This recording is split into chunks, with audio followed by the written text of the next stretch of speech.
other charge or in any criminal charge for that matter, there are usually two things involved.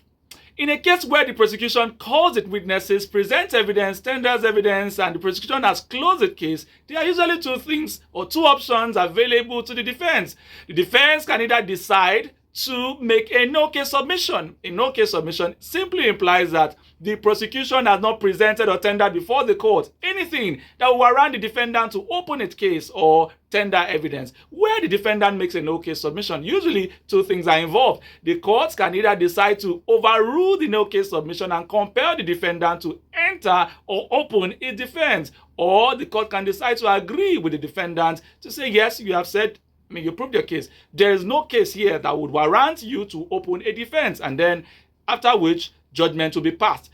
If the prosecution is displeased with that, the prosecution can decide to appeal. But let's come back to two things usually involved in prosecution.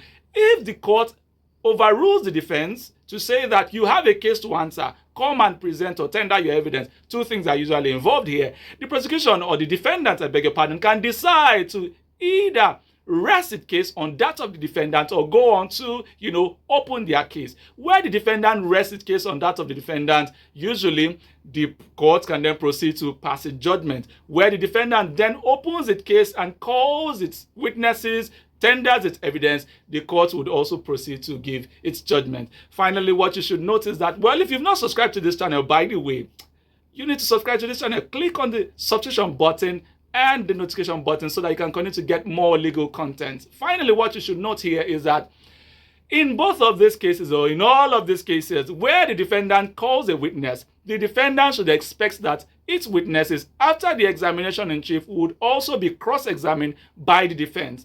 And it can also be re-examined by the prosecution who called the witness. So also for the defense, if the defense calls a witness, the prosecution has a right to cross-examine that witness, and then we defense also have now the right to re-examine the witness. And that's one thing you should note.